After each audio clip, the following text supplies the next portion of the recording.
Welcome back, everybody. It's Wednesday, April 19th. I am John Aravosis, and this is the Aravosis Report, where every day, Monday to Friday, 6 p.m. Eastern, we weigh in about the latest news from Ukraine. As always, I will get TikTok rolling right here, and then we will wait 3 minutes or so for folks to arrive on TikTok and YouTube and everywhere else as well, since it takes a minute. So introduce yourselves if you would. There we go. There's TikTok arriving. Excellent. Boom. Oh, and DC is balmy again. Oh, actually, today's nice. The next couple of days is going to be hotter than hell. Woo. Anyway, hello all. How are we doing? Woo woo. Anyway, how's folks doing? Copies in Czech Republic. So you guys go by Czechia?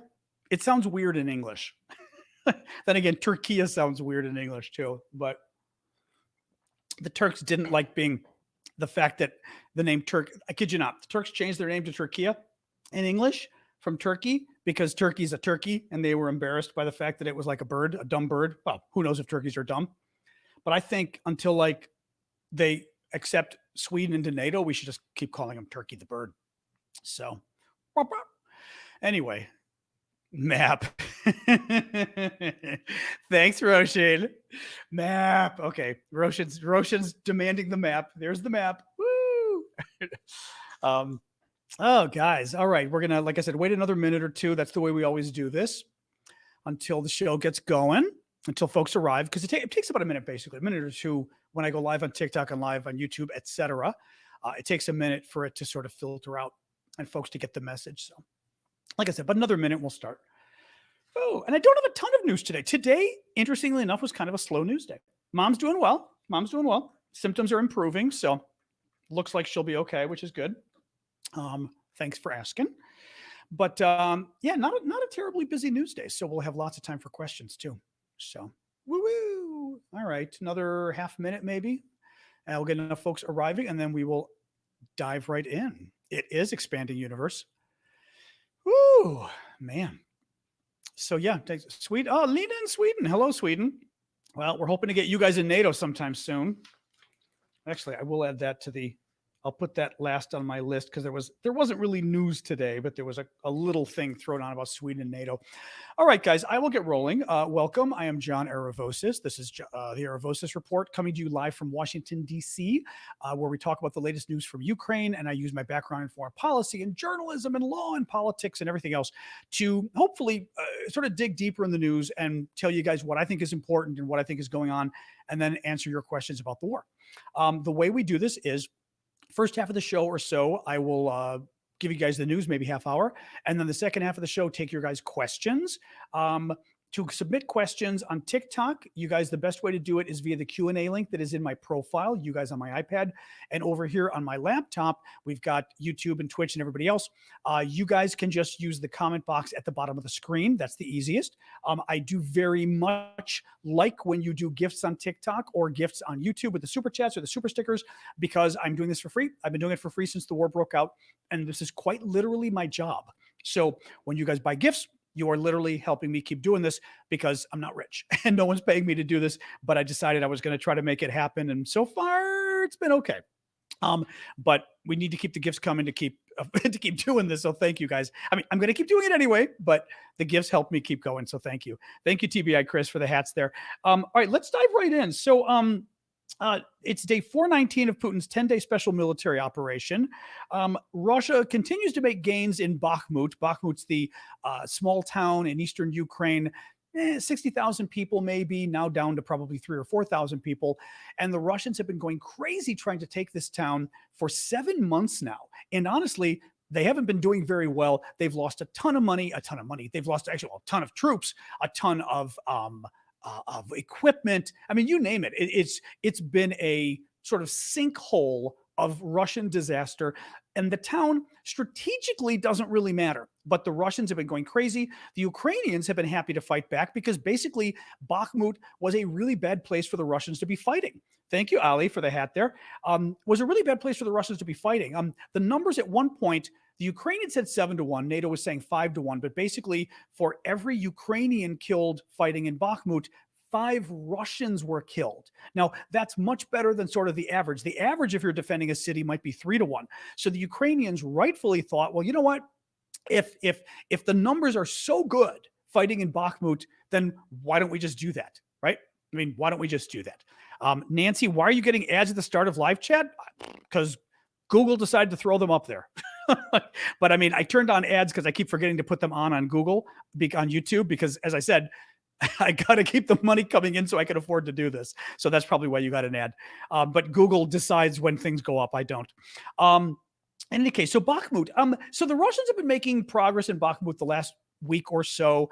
According to the news, they made a little bit more progress today. You know, it's quite possible that the Russians are going to basically succeed in getting Bakhmut. It might happen. You know, I mean, it's the good thing is it doesn't really matter. I mean, again, I know if you're Ukrainian, you care. I realize why you care. It's a town, it matters. But strategically, it doesn't really hurt the Ukrainians to lose it, and it doesn't help the Russians to get it, because basically, and I've gone through a lot of this detail before, but Bakhmut is not the city you want to start in. When you start going up to the next level, which is, what is it, Kramatorsk? Kramatorsk is sort of the next city you want to get. Bakhmut just isn't really helpful for getting there, according to all the experts. In any case, so that's what's up with that. Iranian drones. There was also some news today about the Iranian drones, which is kind of interesting. For whatever reason, the Iranian drones aren't doing as well at hitting the Ukrainians. I do have this. Yeah, the Ukrainian Air Force said last night 10 out of 12 of the Iranian-made Shahed drones were downed over Odessa. They were attacking the town of Odessa in southern Ukraine. It's very interesting. And I mean, I was reading something else today that was mentioning it as well, that like in a larger sense, the drones aren't doing as well. Now, clearly this means that the Ukrainians are doing a better job shooting them down, whether it's because of new technology they've got right from the West, whether they're jamming them. I mean, there's some new strategy or new equipment that seems to be doing a really good job. So there you go. Oh, thank you, Mick, for paying for YouTube Premium. I mean, I set it up, but I don't really do premium broadcasts on YouTube. I set it up more as real quick, because somebody was mentioning YouTube Premium over on YouTube. I set it up more as an opportunity for folks to basically support me if they want to. I'll have to think if I maybe will occasionally do, maybe videos for I probably should do occasional videos for the premium folks. There aren't too many of you, but there are a few of you, so why not? And thank you for that. I appreciate you mentioning that and doing it. So anyway, that's good news on the drones. There was a story, actually 2 different stories today that tie together, talking about Russia potentially looking at doing sabotage, or at least preparing to do sabotage. Thank you, Louis, for the hat and mustache over on TikTok. Preparing to do sabotage in the Nordic countries, but also in Scotland. Listen to this. These are sort of 2 different stories. Russia may be preparing to sabotage wind farms, gas pipelines, and power and internet cables in the waters around Denmark, Norway, Finland, and Sweden, a Danish media outlet reported. According to intelligence services and experts, Russian civilian and military ships are mapping the offshore infrastructure. So basically, they're preparing for the eventuality. Listen to this too. This was a separate story. A Russian spy ship stopped at sites around wind farms off the Scottish coast in order to gather intelligence, an investigation has claimed. I think there's 2 things going on. One, Russia is in fact, preparing for war just in case, but they're also trying to freak us out, right? As I told you, it is incumbent on Putin to convince us that he's ready to go to war and that he's going to go to war, so that we basically keep getting scared and say, oh no, we won't support Ukraine. We can't give Ukraine long-range missiles. Oh my God, Putin will go to war. So part of it is going to be doing this kind of stuff that, frankly, he probably wants us to catch him. He wants us to see that his spy boats are spying on the Nordic countries, possibly spying on them to go after their infrastructure, spying on internet and tech, spying on Scotland to maybe go after its wind farms, because he wants to scare them. He wants to convince them, their governments, and frankly, my government here in the States, that, oh, that Putin, he's getting ready for war. We better placate him, right? So anyway, South Korea. There is a really weird update today about South Korea, and I'm not quite sure why. I'm not quite sure why. What I mean is, listen to this. It's a weird story. Via Reuters, South Korea might extend its support for Ukraine beyond humanitarian and economic aid if Ukraine comes under a large-scale civilian attack, said the South Korean president, signaling a shift in his stance, because so far South Korea has been willing to give humanitarian aid, but not military aid. Listen to this quote. I read this, listen to this quote and think about what I'm reading, because pretty much what I'm reading, he's describing what already exists in Ukraine. He says, if this happens, if the Russians do this, I will consider military aid. But what he's describing, the Russians are already doing. Listen to this. If there is a situation the international community cannot condone, such as any large-scale attack on civilians, massacre, or serious violations of the laws of war, it might be difficult for us to insist only on humanitarian or financial support. Dude, the International Criminal Court has already charged Putin with war crimes. I mean, we know they've been targeting civilians since the beginning of the war, which is going to be another war crime. We know they've been stealing Ukrainian children, which is another war crime. I mean, it's like, it's a little weird. Like this, I like the fact that the South Koreans are basically putting out a message saying, hey, we will consider helping Ukraine if things get worse. But what they're describing is already happening. They're already going after civilians. This is already serious violation. I mean, if genocide and war crimes are not a serious violation of the laws in war, then what is South Korea? No, this was a really stupid statement for South Korea to give. I'm sorry. It's a stupid statement. Yeah, beheading captured soldiers, which we saw the other day. Seriously, South Korea? Anyway, both are hitting civilians. What civilians are they? Uberto here is saying that both sides are hitting civilians. What civilians is Ukraine hitting? A. B, some point to raise here, because troll, I think sort of people who are trolly like to raise this point when they say, well, your military's killed civilians too. There's a difference in civilians dying in wartime and saying, I want to kill civilians. My strategy is to kill civilians. That's a lot different than, hey, we're at war. Sometimes civilians die accidentally. Civilians dying accidentally is a factor of war, and you don't roll over when there's a genocide. Because, hey, if you fight back, civilians may die. But Russia, and we knew this going into the war, Russia has a specific policy of targeting civilians. They always have. This is what Russia does. They use civilians to basically choke off the government and also to convince the population to no longer fight. So, yeah, in any case, both sides are killing civilians is insufficient. First of all, they're not, but it's an insufficient statement. Both sides are not targeting civilians. Only Russia is targeting civilians. The grain deal. So the grain deal seems to be back on. This is kind of interesting. Mentioned a couple days ago that Putin was playing. I mean, Putin's been playing games with his grain deal since last year. So just to give you background, Russia invades February 24th of last year. Okay. Immediately threatens Ukraine's ships coming out of Crimea in the south, Black Sea, and basically says, we're going to sink your ships. So Ukraine is no longer able to export its wheat and I forgot. I looked at the other day. Wheat and corn, I think, are the top two. And then they've got sunflower oil, possibly corn oil, some other stuff. But it's grain related products. They're no longer able to export them because the Russians say they're going to shoot their ships. Last July or so, the United Nations gets together with Turkey, Ukraine, and Russia, and they agree on some protocols to keep these shipments going because some of those shipments go to developing countries that need it. There's a famine going on in Africa again right now. Thank you, Jesse, for the butterflies. Interestingly, and we only found this out the other day, the number one country that receives Ukrainian grain exports is China. The number 3 country that receives Ukrainian grain exports is Turkey. Now, Russia really wants China to be its friend. And even Turkey has refused to join in the sanctions against Russia. Even Turkey, therefore, Russia's been really trying to suck up to. Nonetheless, since the deal was reached last July on the Ukraine, Russia has been constantly threatening it, slowing it down. Basically, they turned it off again the other day. Well, UN spoke to them, and I will bet you, China spoke to them privately, and the grain deal's back on. So, who knows? But again, it benefits China. So I think that's what's really going on here. I was going to tell you really quick about my Discord. Oh, thank you, Tom Clark, for the confetti.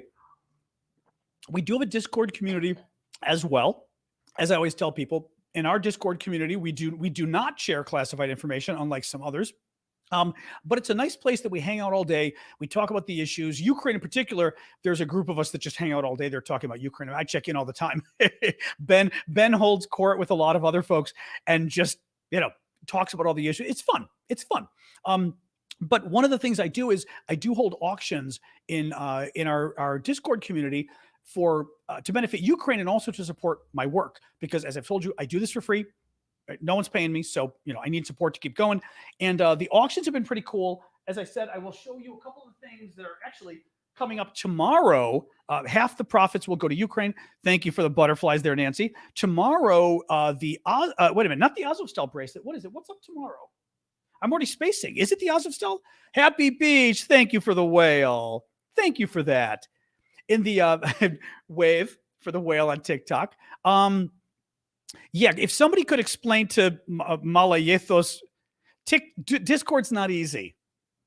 Discord is not easy. I don't know why it wouldn't let you search for us. The Discord, you can. Hang on a second. Aravosis.discord.com. That is the Discord link that you can use. There's obviously there's no space before the .com, obviously. Otherwise, that's not a URL that I gave you. So it's discord.com. Get rid of that space. But a number of the things we're auctioning, we've got really cool, the Azov-style steel bracelets. This is probably always the most popular. Thank you. Who's that? Keith or Kath? And who is that? Oh, Kath and F Nutty. Thank you guys both for the gifts there. Thank you, Mitch, for the super sticker. But this is probably the most popular item that we auction off, made by the Ukrainian government. It's a bracelet made from the steel from the Azov-style steel plant, where the 2,000 Ukrainian defenders held off the 14,000 Russians. We saw the salt. Now, anyway, so this is for sale. It's funny. They did have salt. They had salt they were selling. Somebody was asking here. I did not buy the salt to auction because I just thought the salt was silly. God bless the Ukrainian government. They were making money from salt, or they were, making money to raise for the military, selling salt from the salt mines. I think the salt mines might have been in Bakhmut. I just felt silly selling salt to you guys, so I didn't. I guess I could have, but thank you, Kath, for the for many of the dancing beavers there. So I could have, but I just felt silly doing it. So a couple other things really quick.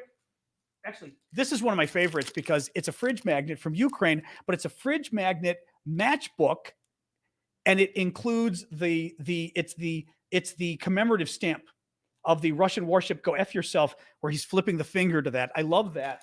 And the other, actually, sorry, I'm going to show you two more things, then I promise we'll move on.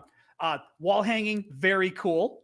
This is the, again, that commemorative stamp. This is the commemorative stamp which shows the Ukrainian Ukrainian tractor, farmer's tractor, dragging the Russian tanks. And I love this one because it's really big, which is nice. Actually, Malathos, I will put that up. Maybe somebody else can help you.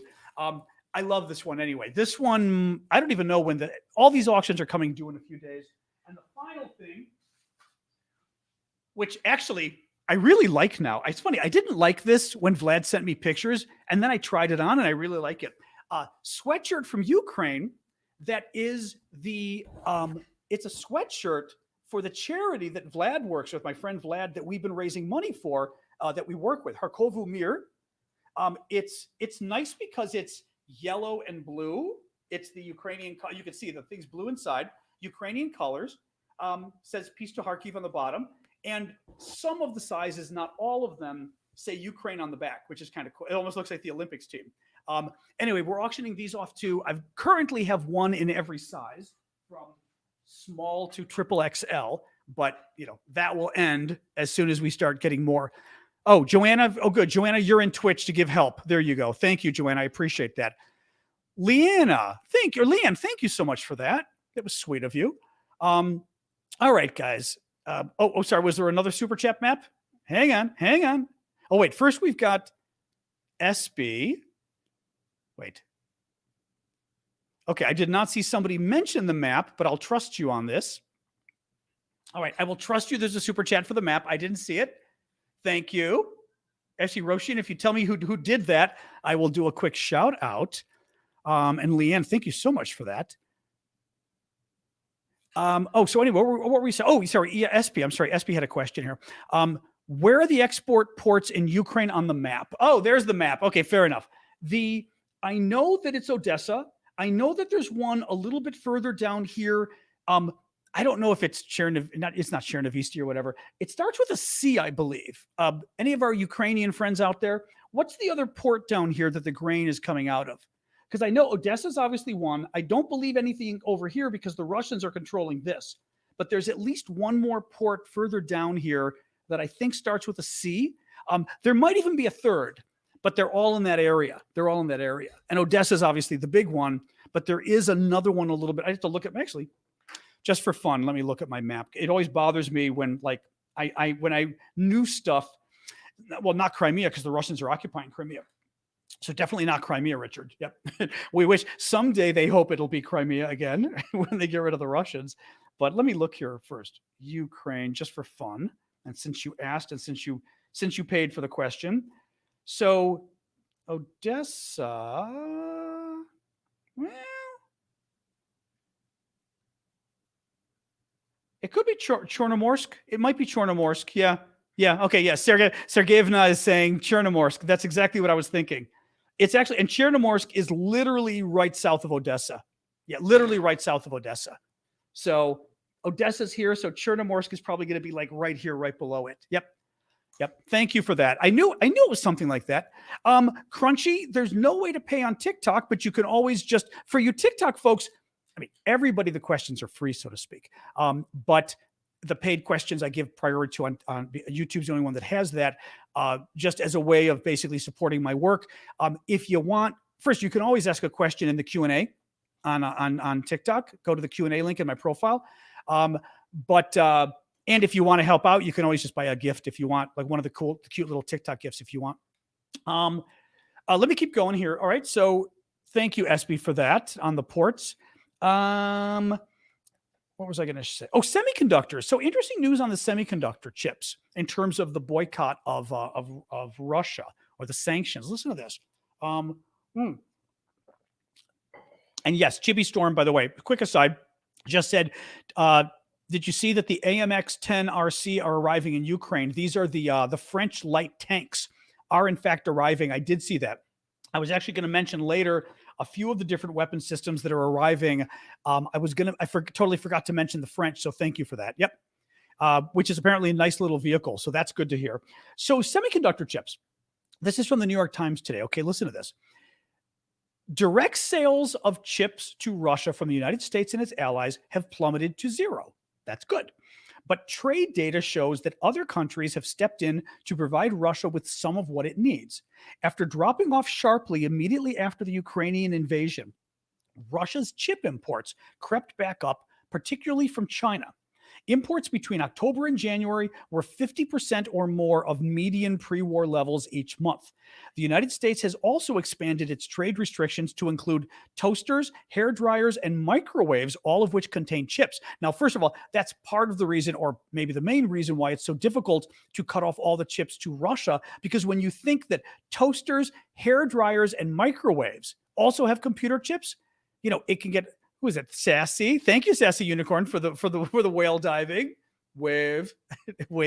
You know, when you think that even a hairdryer has got a computer chip that maybe the Russian military can use, it's very hard to clamp down on that. Now, the number that was given of how many computer chips are out there, listen to this. Companies shipped in 2021 alone. Actually, I'm going to ask you guys to take a guess. How many computer chips, how many products... No, companies ship computer. How many products with computer chips do you think were shipped in 2021? Take a guess. 2021, how many products were shipped with computer chips? Okay, somebody's saying 1 billion, 1 trillion, 4 billion. It's 1.15 trillion with a T. I mean, and that's in 1 year. 1.15 trillion would be 1,000 billion. Because I know Americans, we do the numbers a little. I know in Europe, I got very confused with what the numbers are. So it would be like, anyway, you get it. It's million, billion, trillion in English. This would be 1.15 trillion with a T. It's insane. But when you think it's every year they're sending that out. You've got so many products out there that have chips in them. I don't know. Well, I mean, I don't really know why a hairdryer needs a chip. I guess part of the problem is I don't quite understand. I've never really understood computer chips. Thank you, Grodin. All right, show the map to Viking. All right. Oh, he's a Swede. Thank you. There you go. Thank you, Grodin, for that. I've never. I was. You know what's funny? I was thinking about this last night that I wanted to kind of Google computer chips and try to maybe watch some videos that explain what a computer chip is. It's funny because like I love tech, but I like it from the user side. I've never understood it from like a computer engineering, whatever, like building a computer side. And I've never understood what computer chips actually do. So yeah, why a hairdryer needs one? I don't know. Yeah, the cup is fun. My sister got me that cup. It's really cool. Anyway, so that's a problem there. So in terms of weapons arriving, Patriot air defense systems pledged by the US, the Netherlands, and Germany have all arrived in Ukraine, per Ukrainian sources, which is fabulous. Germany delivered the second of 4 promised Iris-T anti-aircraft missile systems to Ukraine. Again, all of these can shoot things down that are coming at the Ukrainians, which is good. And finally, we'll talk about 2 things. Swedish NATO.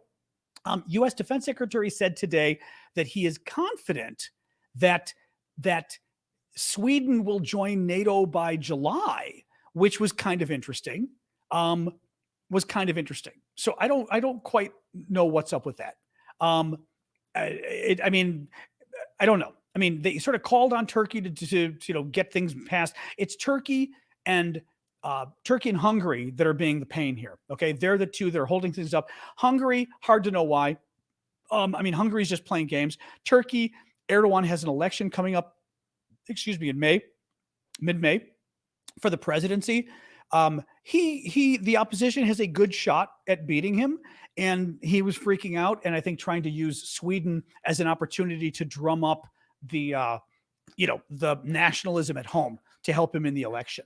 So, but I thought it was interesting that our defense secretary here in the U.S. said that he expects it by July, because it made me think clearly there's something going on behind the scene with Turkey, either carrot or stick, right? Either bribery or threats, but something's going on. Roshin, I don't understand your comment. Viking is not a Swede map. I have no idea what that means. If you mean show the map, I'll show the map. There we go. We've got a lot of map buy-in today. I don't know what Viking is not a Swede map means. Like throw me down the stairs, my shoes. There you go. Yeah, I would love to understand computer chips, but have never understood. Actually, Crunchy. Okay, so last story, and then I'll look at the questions. And Crunchy, I will look for your question. The last story, there was a really interesting video, a lot of videos shared this afternoon. Probably an hour or 2 ago. Something fell from the sky. Viking is not Swedish. I got you. Something fell from the sky over Kyiv, and a lot of us were kind of wondering what the hell was going on. It was like big, bright light coming down and then looked like it exploded. Some of us were wondering, could it be the Patriot missiles in action? I asked some military folks who talked to their friends who used to actually operate Patriot missile batteries, and they said, no. That's got to be a meteor or something else. What it looks like, what we're hearing now is it could have been a NASA satellite that was coming down and disintegrating. But seriously, Hilarious is saying Kyiv can't catch a break. With everything going on, a NASA satellite or a meteorite just happens to come down and crash over Ukraine and light the sky up so they think they're under attack. What's the chance of that? You know what I mean? It just, the coincidence of it seems very weird. It just seems very weird. But yeah, what do you do?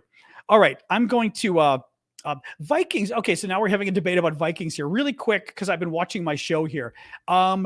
Vikings, I believe, they are Swede as well. Aren't the Vikings considered kind of Danish and also Norwegian? I want to say primarily, but you have Swedes as well, because Uppsala or whatever was in Sweden. Am I right about that? Which was the big, religious center. I've been up on my Vikings lately. I've been watching all the Viking shows. I don't know why I've been getting into it, but for some reason I'm like into Vikings lately. Yeah, originated from Norway, but when you look at like the British Vikings that came there, they were Danes, I believe, right? Right, the ones that went to Britain for 100 years and then got wiped out.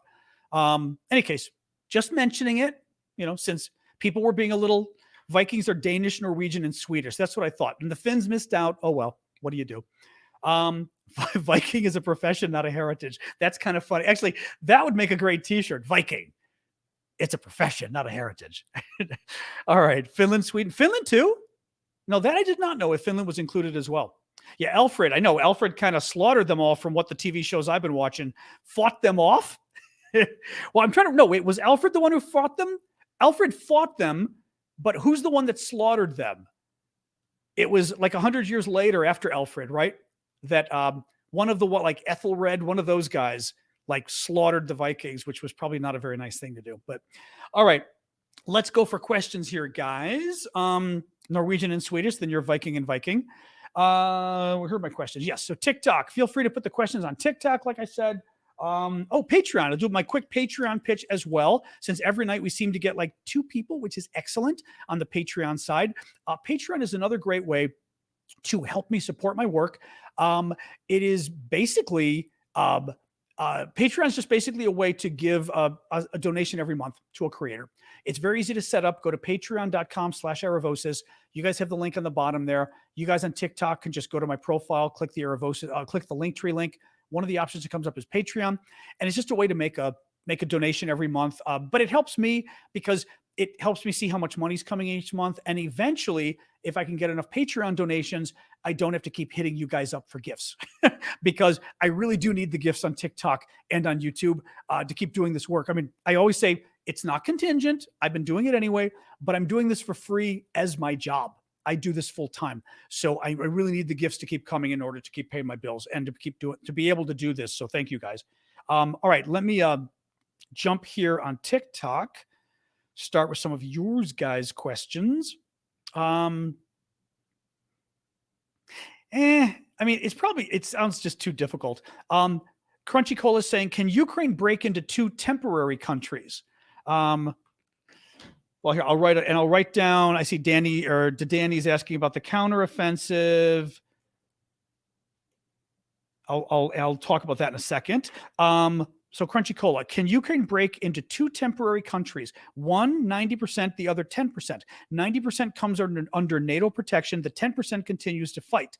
Lock Belarus between NATO and Russia. I mean, what you could do there, which is doable, but NATO will never do it. It was Ethelred. I knew it. And he was going after the Danes. See, I watch my fiction or whatever on Netflix, but fortunately, the historical fiction has been close enough to history that I've learned something. So what NATO could do is establish a no-fly zone over the free parts of Ukraine, right? The parts of Ukraine that aren't occupied. Last Kingdom's one of them. The Vikings is another great, 2 different shows. Vikings Valhalla and Vikings, but they're both really good.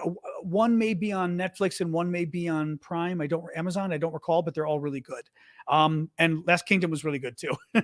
But the idea was you've got, the Russians control maybe 18% of Ukraine.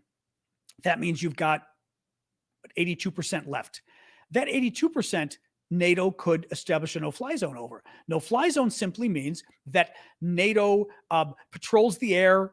It basically says if anybody flies into this airspace, we will shoot you down. Now, it's not the easiest thing to set up because typically a no-fly zone, you want to also knock out the radar and the missiles that are on the ground. So even if you're in the poor part of Ukraine that's free, okay, you would basically have to hit missiles and radar on the ground that are in the occupied part of Ukraine. You also really would have to hit the occupied, the parts of Russian territory or Belarusian territory that have missiles and radar as well. So it's not so easy to pull off, but you could have NATO establish a zone over free Ukraine and say, you do not touch free Ukraine.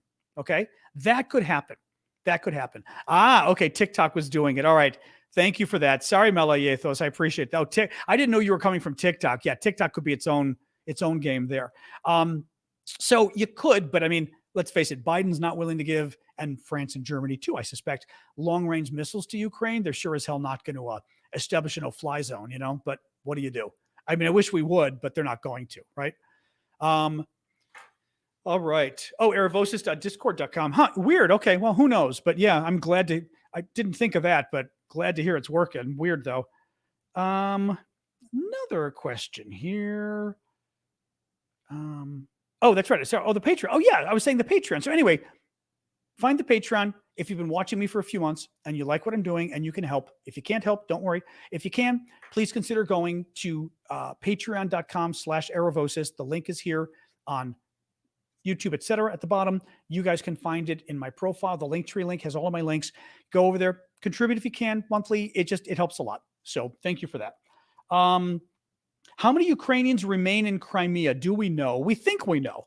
From what I'd read, Crimea, the province in southern Ukraine, had a population that the Russians invaded and stole in 2014, had a population of maybe 2 million people.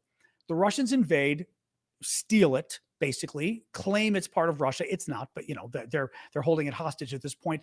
And 1 million Ukrainians leave because, literally you're there with your family and there's an occupying dictatorship who's now occupied your territory. You get your family out of there, right? So 1 million Ukrainians have left and 2 million Russians have moved in. So now the population might be 3 million, but it might be 2 million Russians who are basically squatters.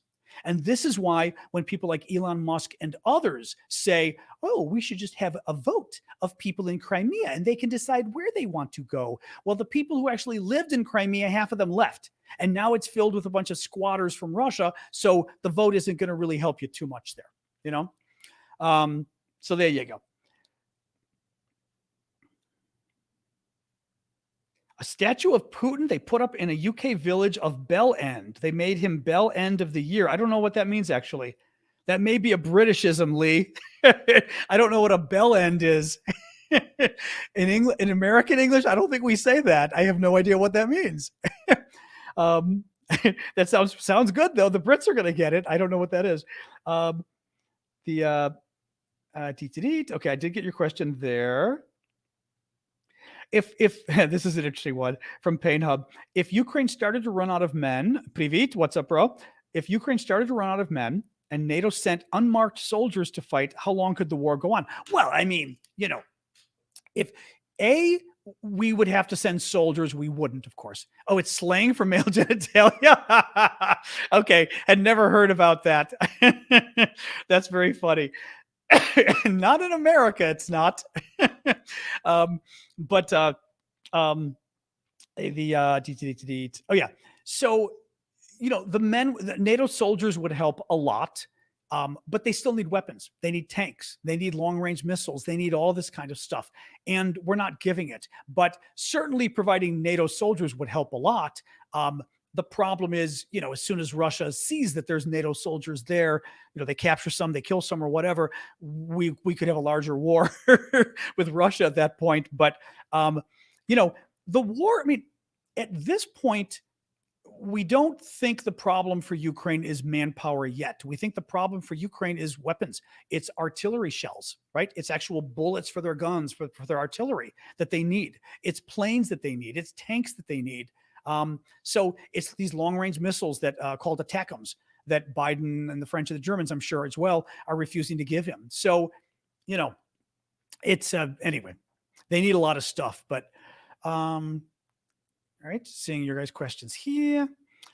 Minnesota nuclear plant. I saw that story, but I don't know anything about it. Mordu says, do you think this Russia wanting to end the war thing, Russia claimed yesterday, oh, we want the war to end soon. And I was like, yeah, of course they want it to end soon because they want to win soon. They don't want to keep losing men. Do you think this Russia wanting to end the war is going to be China's idea to split Ukraine? I mean, look, China is going to keep pushing stupid ideas that the Russians are happy with. That's funny, Joanna. No, we definitely don't say that in American English. Um, but China is going to keep pushing Russian proposals. It's not going to be anything. I mean, China, forget it. China's a party to this. China can't negotiate. So yeah, I mean, China. First of all, my big concern, you know, my big concern is somebody like the U.S. Again, I'm going to say it: U.S., France, and Germany. That they start saying, you know, maybe Ukraine could just give up Crimea and give it to the Russians, and the Russians will be fine. Well, first of all, Russia already violated its agreement. The what was it? The BPD, the Budapest Memorandum, I believe, right? Budapest Memorandum from, I was thinking Belgrade, Bucharest. It's like all those names. Budapest Memorandum from 1994. That was an agreement for Ukraine to give up its nuclear weapons. And in exchange for that, Russia, the Brits and the Americans, and I think the French too, promised that, Ukraine's territorial integrity would be protected. And of course, the Russians lied and they invaded Ukraine in 2014. And they've also been doing a lot of other stuff there, but then they invaded again last year. So if I were Ukrainian, there is no peace deal with Russia that you can trust. There's none. I mean, unless Ukraine gets a NATO security guarantee, and the only way Ukraine's going to get a NATO security guarantee is either by joining NATO or putting NATO troops on Ukrainian soil, there is no way to get Russia not. So in other words, Ukraine can give Russia Crimea. What's to stop Russia from coming back and taking something else next time? Why wouldn't they? Right? Why wouldn't they? I mean, there's just, you literally would have, I would say, that the peace treaty would be Russia. I'm not saying I propose that Russia gets Crimea, but you would have to say, if it was going to be Crimea, you'd have to say Crimea in exchange for Ukraine joining NATO at the same time. And then Ukraine is protected for life at that point. Now, not that the Ukrainians want to give up Crimea, but anything short of that, well, of course, reparations. I mean, there's lots of other issues. I understand that. We were just talking about like even this crazy idea of, if Ukraine just gave up, like Elon Musk saying, if Ukraine just gave up Crimea and maybe Donbass, everything would be okay. Well, no, it wouldn't. Putin would just invade again in a few years when he wanted to take something else, just like he's invaded and broken all the other agreements. So peace treaties don't work unless they're guaranteed in some way. And final point here is, don't believe anybody who tells you, France and Italy and Israel and all these, India will guarantee the peace treaty. Really? You're going to go to war? Right? Who is willing to go to war over Ukraine now? Nobody is willing to go to war over Ukraine. Nobody. I mean, we've been willing to give Ukraine weapons, but there isn't a single country that said, we will guarantee your sovereignty by going to war. Well, if they're not willing to do it this time, if the fact that Russia has nuclear weapons means, well, we would never want to. Remember Biden, we never want war with Russia, because if we go to war with Russia, they have nukes and it becomes World War III. Well, then the same thing will happen if we give Ukraine a security guarantee. Russia's got nukes, and if Russia invades again and goes them, we didn't want to help Ukraine this time enough. Why would we help them next time? So no, it's ridiculous. My point is, it's going to be very hard to end this war without just beating Russia completely, I think. The counteroffensive, in terms of where that stands, again, who knows? I do not believe. Oh, thank you, Todd. Patreon, certainly TikTok takes a lot. YouTube takes 30%. Patreon takes less. So I appreciate that anyway. So thank you for that, doing that on Patreon. The counteroffensive, I was going to say, I don't believe the Ukrainians, but the Ukrainians are not stupid. They're not going to tell us anything publicly that really tells people when and where the counteroffensive is going to be and what it's going to be, right? I mean, they're not going to tell us that. So today there was a Ukrainian official that said, in many ways, the counteroffensive has begun. We've begun in all sorts of small ways all over the place. I mean, maybe. But if I were him, I wouldn't be telling Russia that. Right. So it kind of made me think it was disinformation just to mess with Russia's head. Now, again, what some of the Michael Kaufman had a single little tweet today that was very interesting, though. He's a military expert that a lot of the defense experts like. He had done sort of a long explanation maybe a few weeks ago on the counteroffensive. And more or less his conclusion was, Ukraine might do well, it might not do well. Um, I think I told you guys this, that like his final conclusion was the one thing we should keep in mind is Ukraine consistently does better than we expect, right? Every step of this war, Ukraine has done better than we expected. He said Russia performs exactly as we expected them to perform, really bad. And he said that gives him hope. He did say today that even though the Russians have dug in a lot all over the place, okay, I mean, have really dug in, and it's going to be harder for Ukraine to dislodge them, really all across southern Ukraine, but particularly Crimea and Kherson as well. He did say today that that he's feeling better now than he did a month or a month and a half ago about Ukraine's chances for actually dislodging the Russians, even with their defenses. Now, he didn't say definitively Ukraine will win the counteroffensive, but he said he's feeling much better today than he was 6 weeks ago, even, which makes me think a lot of the weapons have been arriving. That would be my guess, that a lot of the stuff we were hoping would arrive has been arriving. B. Smith, how are you? B. Smith's got a super chat question. Any more intelligence on the Russians thinking about how to use nukes without angering NATO? No, nothing else on that today. I mean, everyone was sort of talking about it. This was sort of a weird story yesterday, or troubling, from, I think, Deputy Secretary of State Wendy Sherman here in the U.S., our foreign ministry. And she gave a quote. Actually, I've got her quote. Hold on. I still have yesterday's notes sitting here. Let me give you her quote. We have all watched and worried that Vladimir Putin would use what he considers a non-strategic tactical nuclear weapon. That would be a small nuke, right? That he might use a small nuke or use some demonstration effect to escalate, but in a managed risk escalation. So she says a small nuke or some demonstration effect to escalate. By demonstration effect, we were talking about this yesterday. It's not clear what she means, whether she means nuke or something else. She certainly means something akin to a nuke, but demonstration effect means you're demonstrating the weapon. You're not really using it. Now, I don't know if that means maybe he'll do it on the Russian border with Ukraine, and it's in Russia itself, and he's setting off a small nuclear test, right? He could do some what do you want to call military exercises using small nukes, right?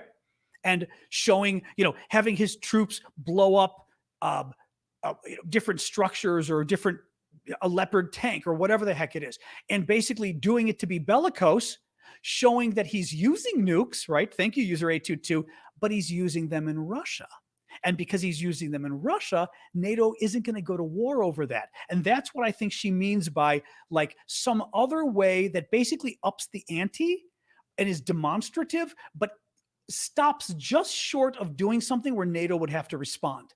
But at the same time, it still achieves the purpose of Putin showing, aha, see, I'm testing my nuclear weapons. I'm starting to use them. If you're not nice to me, if you give Ukraine more help, I may just use my nukes. It's always a psychological game with him. Thank you, Lee, for the duck there on TikTok. Thank you for that. So that's my sense, but there was nothing new today about it. Everyone sort of reported on it. It went, this is really kind of scary, but nothing new.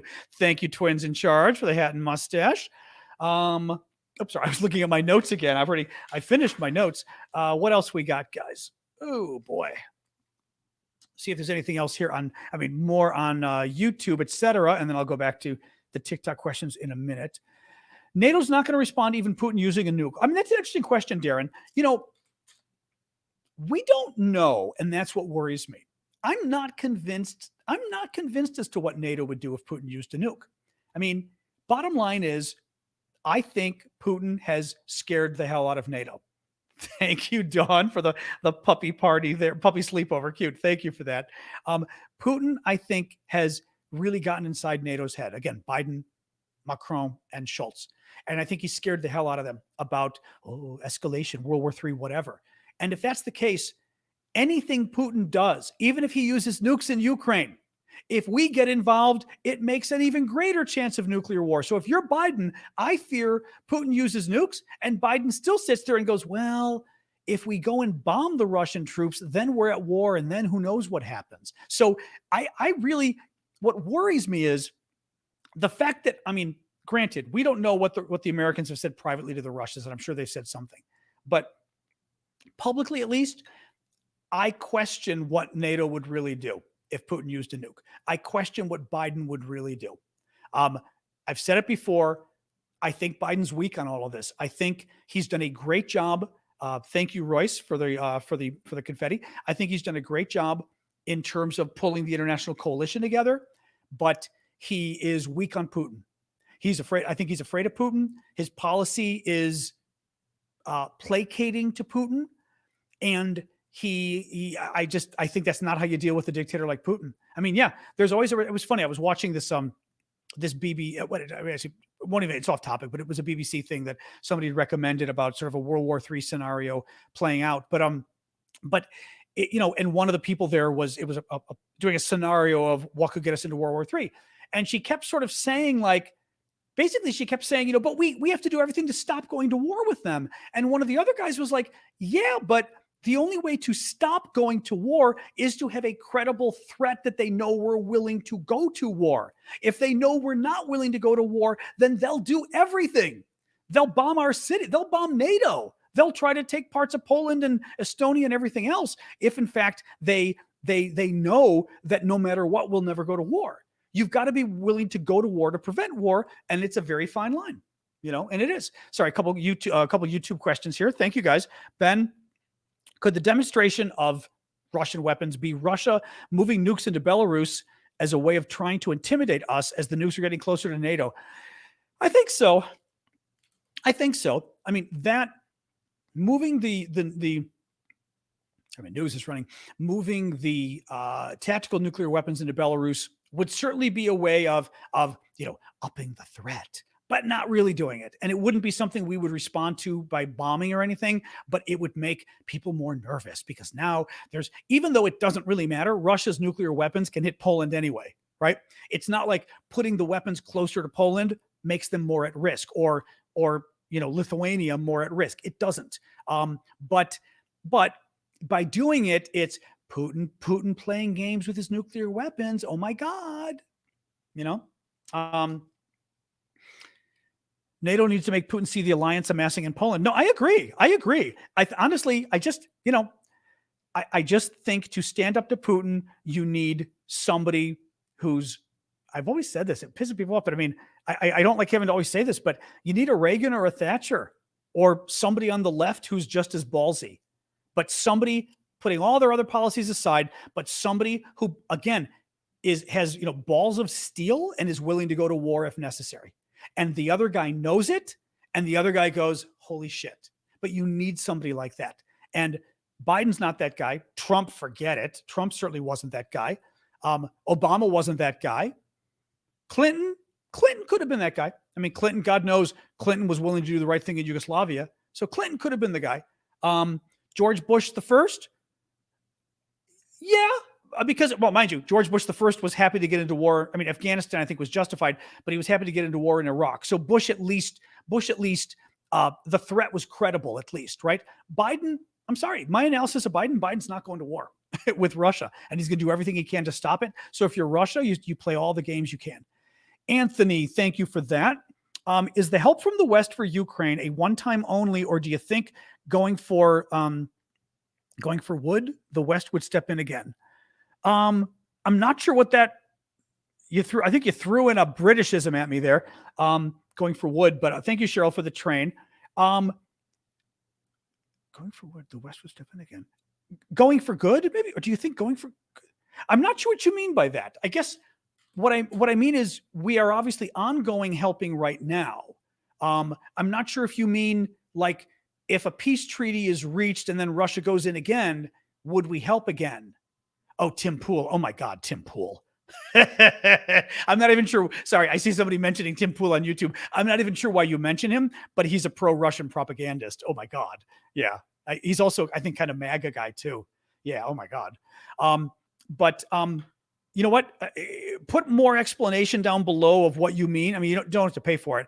Write some more of what you mean, and Roshin or somebody flag it so I don't lose it. Okay. I'll go to the next question, but tell me again what you mean. I don't understand your question. Hang on here. Danielle. Thank you, Daniel. Russia has given Ukraine license to kill Russian troops. Russia has given Ukraine license to kill Russian troops. No NATO country has that advantage. Okay, I see what you mean. Yes, you're right. Ukraine's at war with Russia, so Russia can kill their troops. If we do it, we go to war. I hope and expect that we are in a disinfo stage of the war, and Ukraine will have everything it needs. P.S. Putin is a bellhead. You know, I think what Daniel's getting at is people sort of talk about, you can't hear it, but I've told you again about the guy who sleeps in his car all day and the siren keeps going off. Because I've got my good mic, you probably can't hear it. But all times of day, this guy's siren is going off. It drives us. It's in front of the building now, so I don't have to deal with it. But it drives up the wall. And I mean, I'm still hearing it, but at least it's in front of the building today. All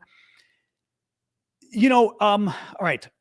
Yes, what Daniel's getting at, I think, and it's kind of an interesting point, is everyone who says, oh, this isn't our war. What are we getting out of this? Well, what we're getting out of this is we're spending 5 to 10% of our defense budget, and we are destroying the Russian military. Russia is clearly, especially now we know, Russia is one of the big threats we've got out there. It's China, it's Russia, terrorism, and I'm not sure what else after that, okay? But Russia has clearly put itself on the map. Even though Russia is a B-rate country now, they still have nukes, and they've got a lot of military stuff.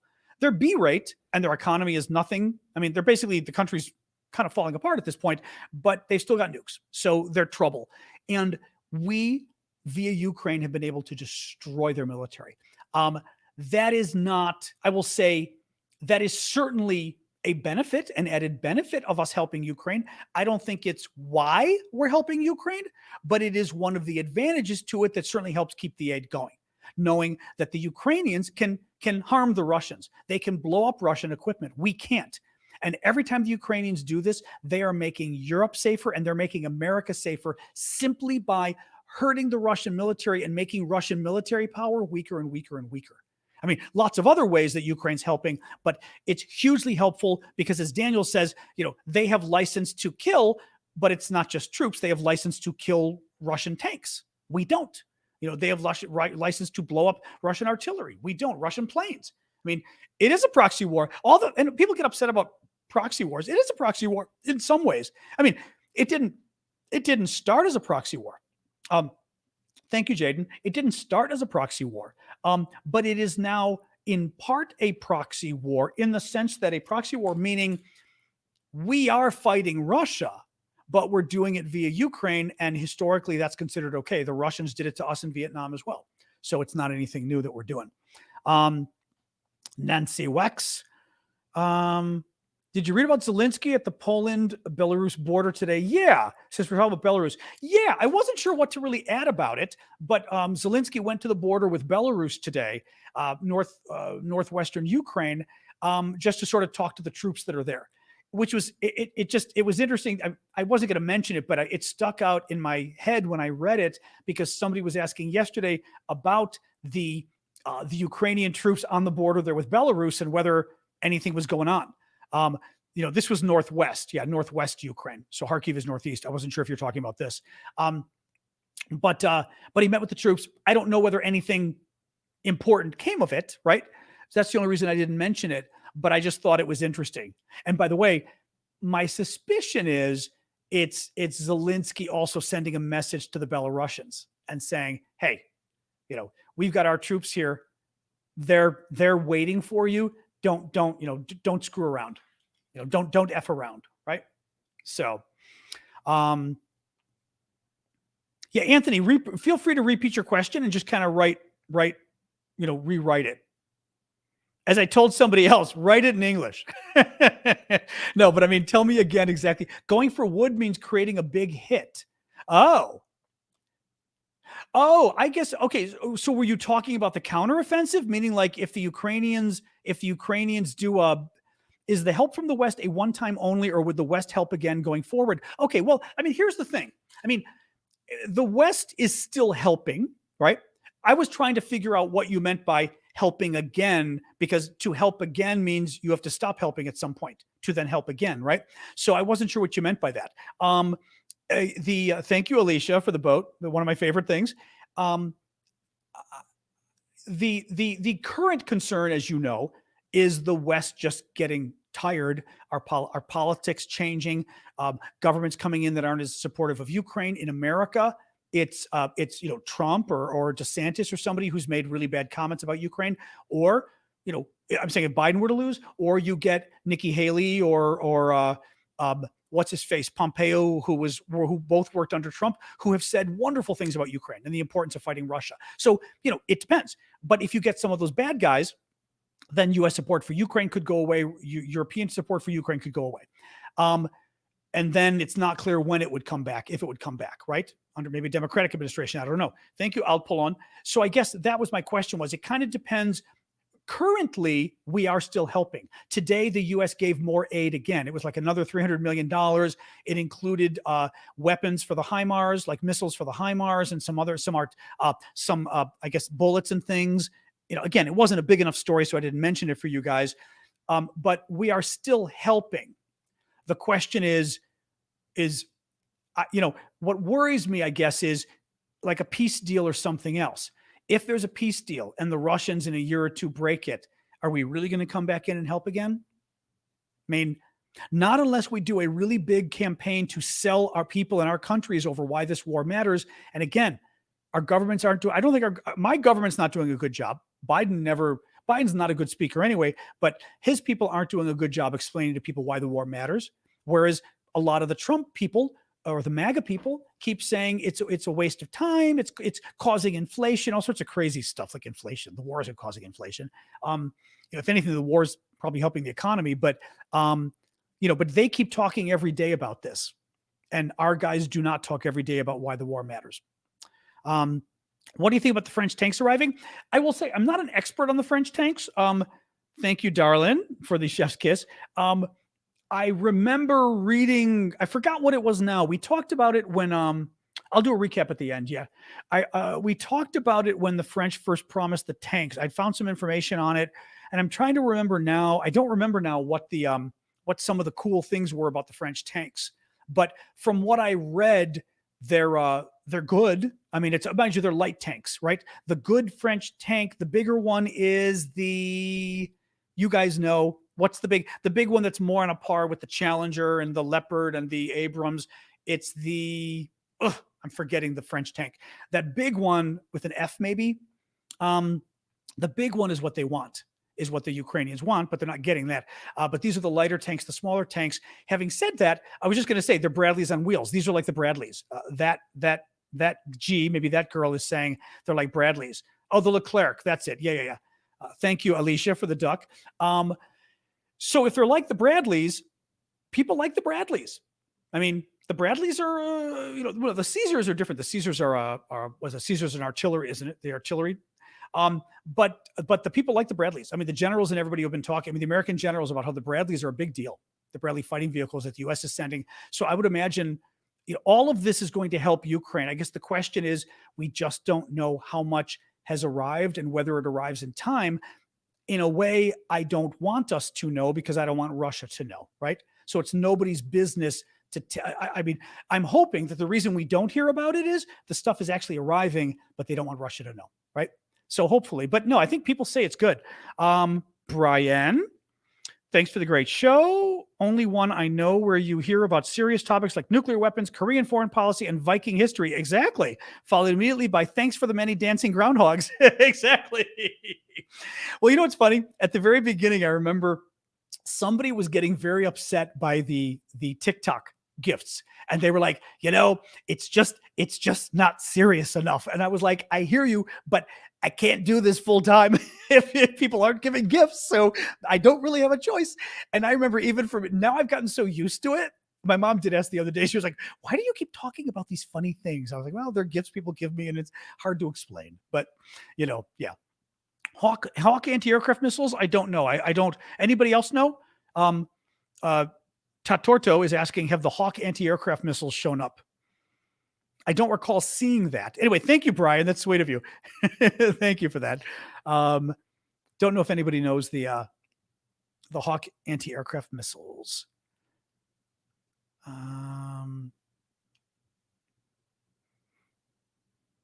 Well, and again, I'm sorry, Malayethos is mentioning about Biden. The thing is, look, I think Biden was, I mean, not to get all political here. Personally, I think Biden was much better than the alternative in last election. Biden has done something historic, bringing NATO together and holding NATO together for this. I'm not sure, it might have been hard for other presidents to pull that off because Biden has such a foreign policy background. But Biden is, I don't know what the word is, whether it's transactional or what, but Biden wants to cut deals. You know, Biden wants to compromise and reach a deal. Thank you, darling, for the balloons. He wants to reach a deal. And that is fine at the end of a war or something, but it's not fine at the beginning of a war. And I feel like Biden keeps getting dragged, kicking and screaming, slowly into, you know, helping Ukraine more and more. And we should have been helping Ukraine from day one with a lot more than what we're giving. We set them back and we still haven't given them everything they need. I mean, F-16s, fair enough. That's a whole other question. But Jesus Christ, we could at least give them the long-range attack on missiles that they need. I mean, that's really, you know, that's, you know, yeah, thanks, blah, blah. I hope you're being serious with that, blah, blah. But, you know, what do you do? What do you do? But you do not reason with a tiger when your head is in its mouth. Yeah. Yeah. No, it's, you know, anyway, what do you do? She is actually, she's, oh yeah, no, I can see her. I see a little bit of her head popping out. Sasha's in the bed underneath my table. There's a little bit of an ear sticking out. Okay. Copies is saying, just to add to the AMX 10s, which are the French light tanks that are coming, there should be Danish Leopard 1s coming, the German tanks from Denmark, first 88 plus soon, together with dozens of Italian howitzers. Now, I think I asked this before, but I'm curious for you military folks out there. So we know that, and now she's going to the bed. I think she heard me talking about her and she went to the bedroom instead. That's very funny. That was like her, I'm getting away from you mode. She heard me mention her name. We know that originally they were the Leopard 2s that were going to go to Ukraine. More modern version of the Leopard 1, the German tanks. Now we know that the Leopard 1s were more available, so it seems. So a lot of those are going instead. Is there a significant enough difference that it really sets Ukraine back getting the Leopard 1s? I know I asked something about this before because I was asking about how proficient the Leopard 1s will be versus the Russian tanks. Because I believe the Leopard 1s, you're talking a tank that's circa 1985 or so, I think. Just curious from you guys. So armor-wise, it's less, okay?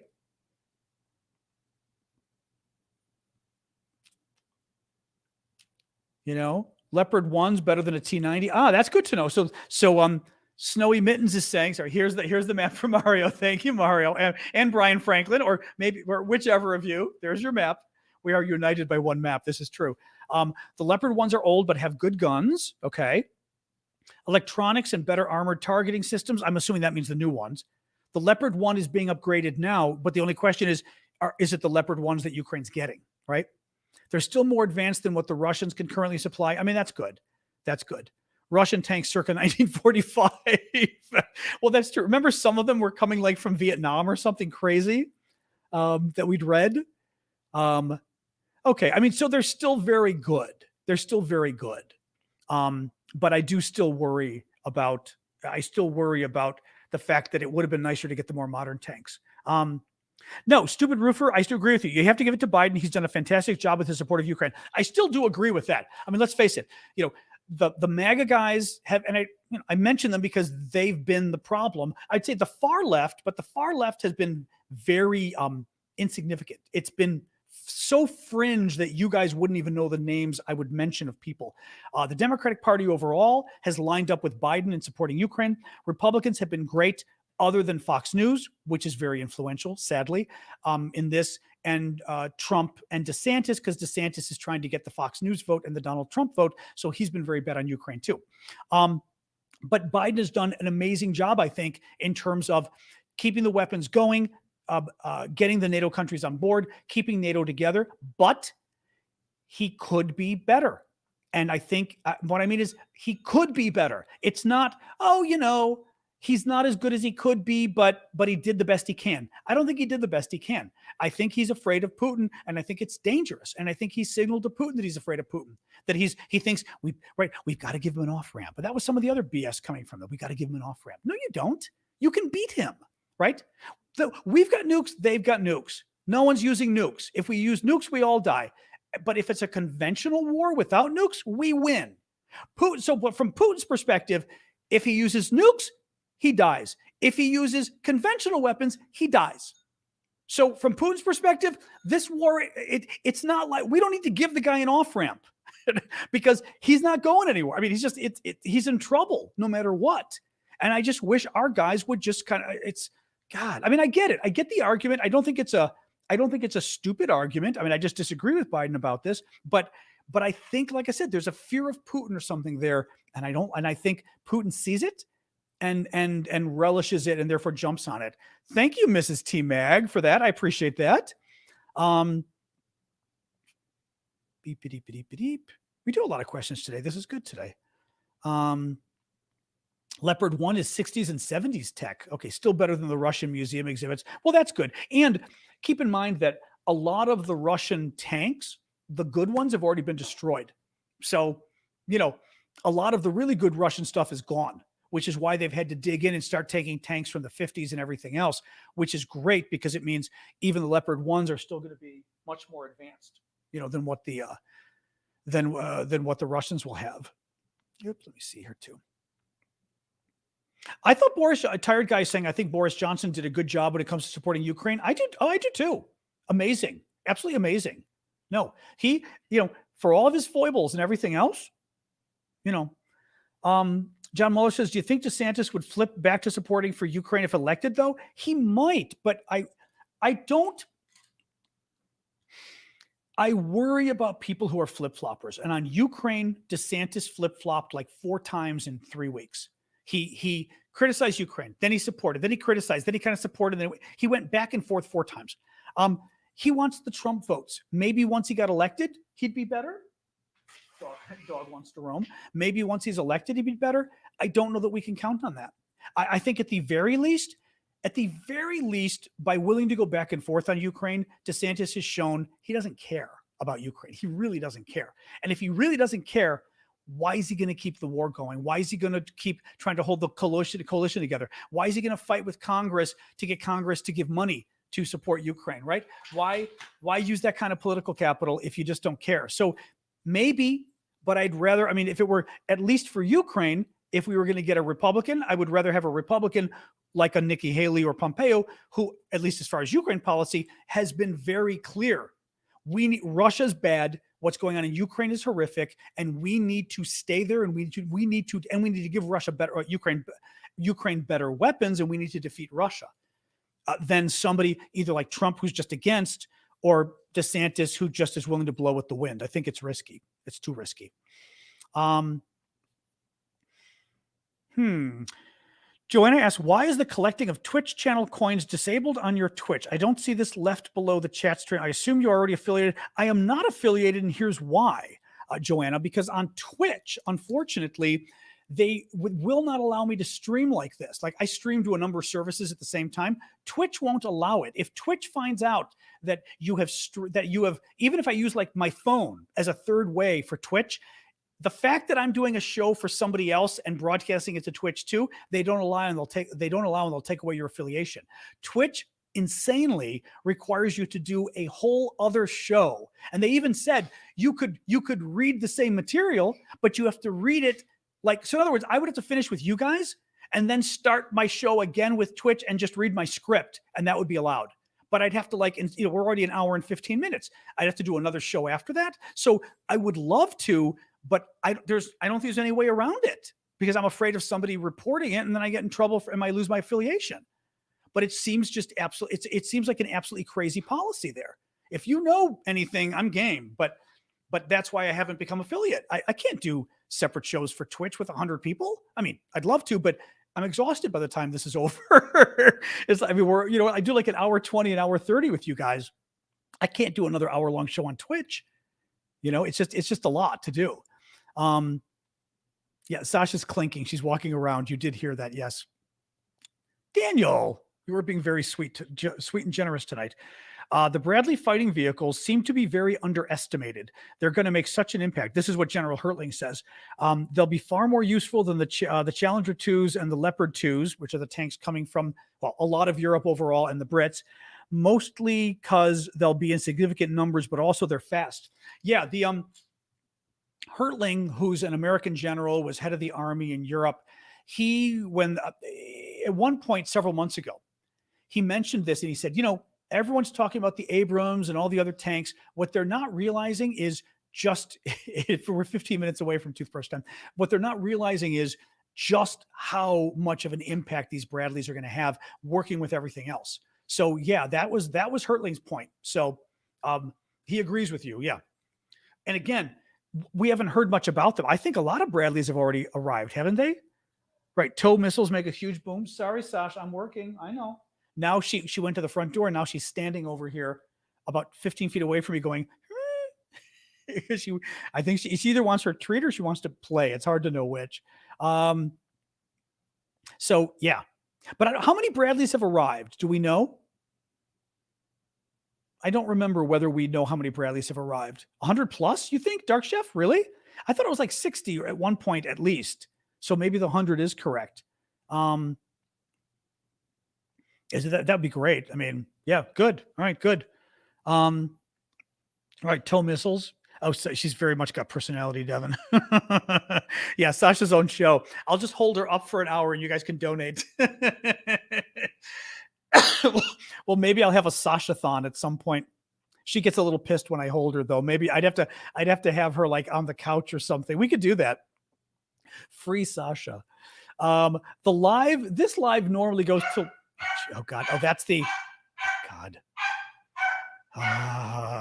You were just saying about Sasha. She does that when she hears the neighbors who she likes.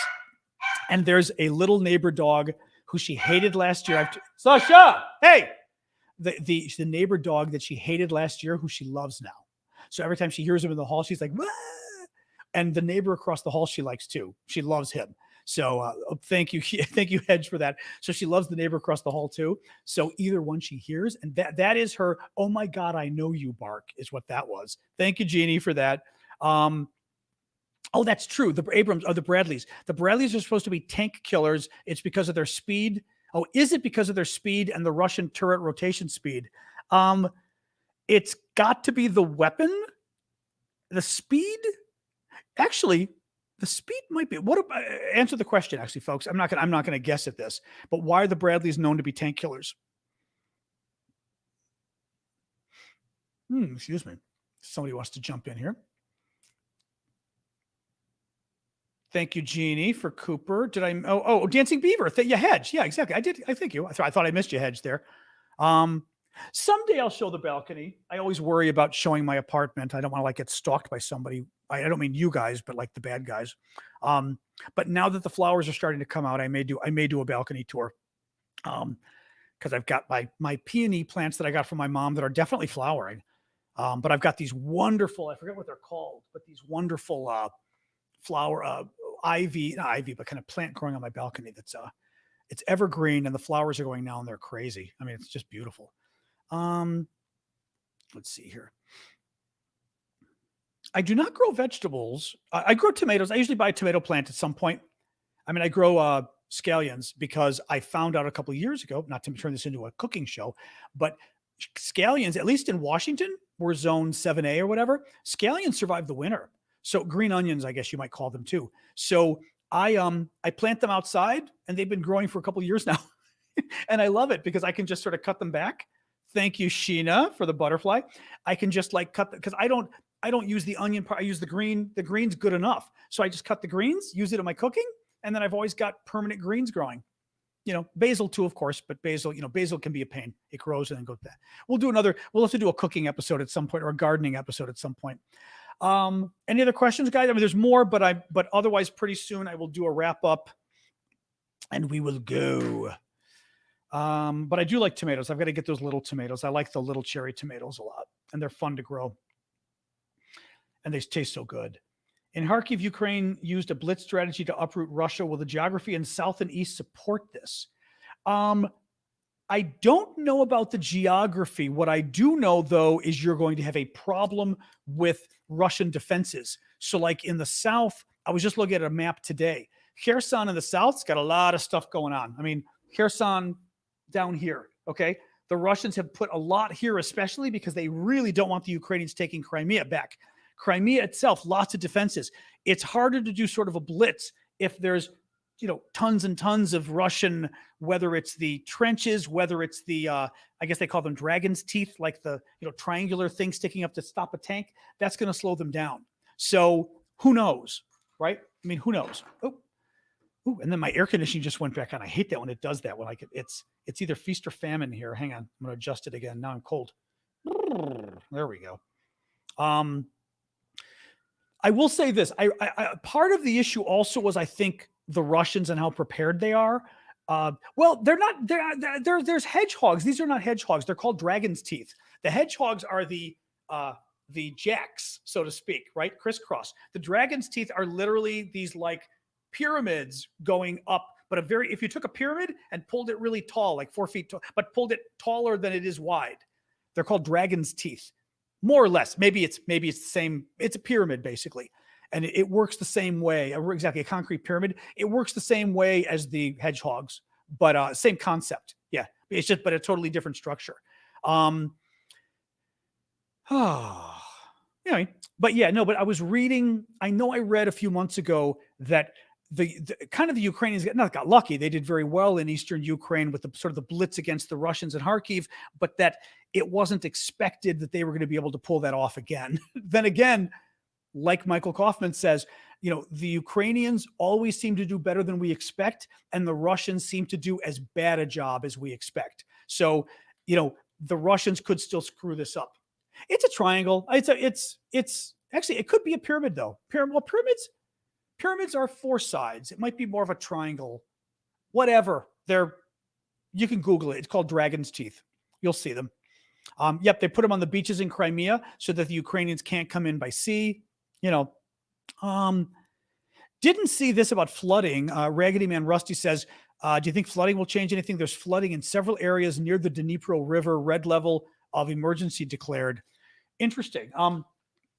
Dnipro is the river that cuts Ukraine in half, right? So this is the Dnipro. Russia occupies this. So the part that you'd worry about would be all of this flooding. Flooding certainly causes a problem for the Ukrainians because the Russians occupy this. The Ukrainians have got to come from the north. So over here, in principle, the Ukrainians have to cross the river. If there's flooding, it makes it a hell of a lot harder to cross because now you're not just crossing a river, you're either crossing a bigger river or you're crossing marshland or whatever, right? So my guess would be it makes it harder. Ukraine doesn't have much of a navy. I think they had like one ship or something that sank, or they sank their ship. I want to say they sank like their big ship so the Russians wouldn't get it, if I'm not wrong about that. But they do have a navy and they've done a really good job blowing up Russian ships. So as always, we underestimated them and they did better than we think, right? Just saying here. When will this end? I mean, who knows? Who knows? I mean, really, this could go on for years. This could go on for 10 years, I mean, it could go on for 10 years. Russia's hoping that this goes on long enough that NATO no longer wants to help Ukraine, basically. Oh, there you are. Oh, you lost your blanket. 1 second. Oh, boy. Hold on. Somebody's back here. There you go. She was back from barking at the neighbors to under my desk again. What were we saying here? Yeah. Anyway, all right. I think I'm going to do we're almost at 7:30. I'm going to do a quick recap of the news, guys, and then we will call it quits. This was good. No, we had a good day. I was Sasha's 13. I was afraid there wasn't enough news today, but we clearly had enough to talk about, which is great. Oops, don't want to mix my news here. If I were president, I mean, granted, Biden knows more than I do about what's going on, right? But at the very least, Ukraine needs to get the long-range missiles. It would have made a huge difference. And by long range, they're not that long range. I mean, these long-range missiles, you're basically talking about something that can go 200 miles or 300 kilometers. I mean, it's long, but it can't hit Moscow. And he's been afraid of that from the beginning. Oh, the Ukrainians may attack the Russians in Russia, blah, blah, blah, blah, blah. I would do that. We should have approved the tanks early on. My guess is Biden didn't want to, but my guess is the Europeans weren't too thrilled about it either.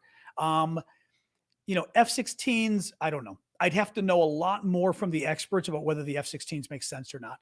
But it pisses me off because, and frankly, HIMARS and everything else, we needed that stuff from the beginning. I get why Biden did it to some degree. To some degree, there was an effort by Biden to say, we wait 3 months, then we give them 1 HIMARS. Then the next month we give them 2 HIMARS, right? Like that, slowly, so that it's like the frog boiling, right? The water is going up slowly and the frog doesn't know. So that Russia, it's never enough for Russia to complain too much. Having said that, how's Russia going to complain? They can't attack us. We'd win. So what are they going to do? Try to commit genocide? They're already doing that, right? Attack Ukrainian civilians? They're already doing that. So what annoys me is talking about like, oh, we don't want to escalate and piss Russia off. Why? What's he going to do? Use nuclear weapons? No, we'll use ours, right? So what's he going to really do? It just, yeah. So that's what I would, and I frankly would stand up to Russia more. I don't think you try to goad them into a war, but Putin's going to be an ass. You need to be an ass back to him and let him know that we're serious. We're going to help these guys. And every time you do a war crime, every time we find out about a war crime or something else horrific you do, we're going to go and help Ukraine even more. Like when we found out about Bucha, we should have said, okay, they're getting tanks. Keep going, Putin, right? Oh, you're stealing children? Now they're getting ATACMS weapons. Anything else? Basically, you're a parent with a kid. When the kid keeps talking, you go, now you're grounded for a week. No, now you're grounded for 2 weeks. No, 3 weeks. Keep talking. I mean, that's what I would do with Putin. I mean, again, I realize this is serious stuff. It's not just about bravado and macho, but the point is he's a bully. And I don't think you're ever going to beat him by going, we're really afraid of your nuclear weapons, so we're going to help, but we're going to tell you publicly that we're afraid of your nuclear weapons and that it's going to be World War III if we get involved. So please don't hurt us. If I were Putin, I'd say, okay, I'm going to hurt you now because clearly you're afraid. So. Oops, sorry, just kind of adjusting my microphone. Anyway, all right, let me do a summary of the news and then we'll get going here. Russia continues to make gains in Bakhmut. It appears the Iranian drones are not as effective as they were before. Ukraine's Air Force said they shot down 10 of 12 of the Iranian drones that attacked Odessa last night. News reports that Russia may be preparing to sabotage wind farms, gas pipelines, power, and internet cables around Denmark, Norway, Finland, and Sweden. And they've also been spying on Scotland on wind farms there. Now, the issue isn't whether they're going to attack anytime soon, but they're kind of preparing to just in case, and they may also be trying to psych us out. South Korea said today that it might extend its support for Ukraine. Basically, South Korea said they might go beyond humanitarian aid and provide Ukraine military aid if the situation in the international, listen to this, if there is a situation the international community cannot condone, such as any large-scale attack on civilians, massacre, or serious violation of the laws of war, then they would help Ukraine militarily. Yeah, all that's been going on since day one of the war. So if that's your standard, you should have been helping them for a year now. The grain deal's back on. Russia's allowing inspections again. Semiconductor chips, the New York Times reports that Russia has found ways around the semiconductor chips. It looks like maybe they've got 50% of what they had before the war, but that's bad because that's still a good amount.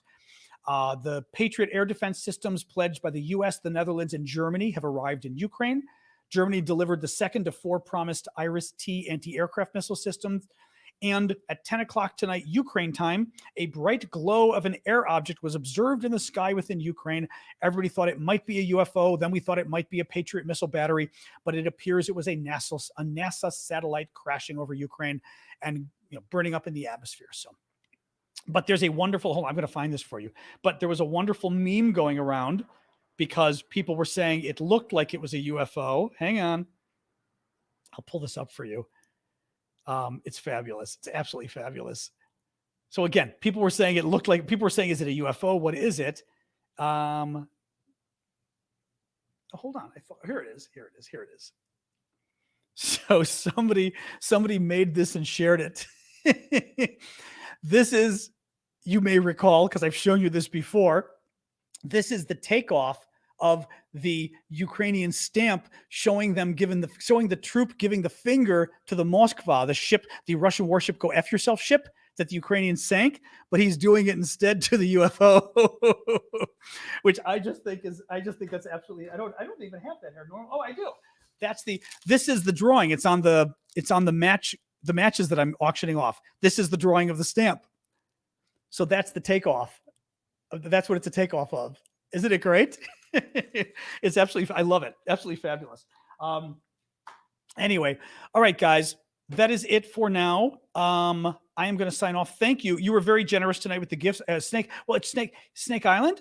And basically, explain this really quick what that drawing is.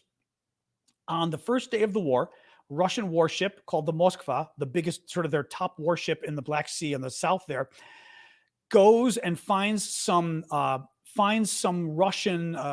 Ukrainians on Snake Island in Ukraine, more or less around here in Ukraine, and tell them, get prepare to be taken hostage or prisoner, or we're going to kill you. We're going to blow you up. And the Ukrainian gets on the horn and says, Russian warship, go F yourself, right? The Russians attack. They take some of them prisoner. Some I think were killed as well. Well, the Ukrainians turn around and 6 weeks later sink that Russian warship using a missile they developed themselves, a Neptune missile it's called. And the Ukrainians, without even a navy, and they sunk Russia's flagship of its war. I mean, it was awesome. So that's what that picture, the drawing is of the soldier, Ukrainian soldier, flipping his finger at the Russian warship. And the picture there, they took the same picture and have the Ukrainian soldier flipping the finger at a UFO, since it looked like a UFO landed or was flying over Ukraine today. So there you go. All right. All right. I'm going to sign off, guys. Thank you. I'm not going to do this Discord tonight because it's already an hour and 35 minutes. So I'm tired. But thank you for joining me. Thank you, Dawn, for the little sleepy gift. And I will see you guys again tomorrow, 6 p.m. Eastern time, US. Please do check out my links at aravosis.com. You'll find my Discord, my Patreon, all my other links, PayPal, etc. if you want to help. But I'd appreciate it if you would. Again, Discord's free anyway. You can become a paid member via Patreon, but Discord's free anyway. But we've got our auctions. Check out those. Oh, and finally, I've got a store, which you will find in my links as well. But it's store.aravosis.com. And we've got really cool Ukrainian stuff. And again, half the profits go to Ukraine on the Ukrainian stuff. Half of it go to support my work. So thank you, guys. I bid you adieu. And I will see you all tomorrow at 6 p.m. Eastern. PayPal, PayPal, I get more money. Sure. I mean, Patreon is nice because Patreon is recurring. Okay. So somebody was asking Patreon versus PayPal. Patreon's nice because it's recurring. Patreon takes like 13%, but it's every month, which is nice. PayPal, might take 3% or nothing if you just send it as a gift. If you send it as a gift, they take nothing. So certainly I like PayPal better in that way, but the reoccurring gifts are nice to get on Patreon because it allows me to maybe build up a critical mass of people. So I no longer have to keep begging you for money and I can just stop worrying about it. You know what I mean? So there you go. All right, guys, have a good night. Thank you. We support Putin. Well, you and 3 other countries, congratulations. May it serve you. You're going to be fighting in Ukraine sometime soon. Then tell me how you feel about Putin, big boy. All right, guys, I will see you tomorrow. All right, I know we are doing the Irish goodbye. Yeah, it's the Greek goodbye. It's the same thing. All right, bye, guys.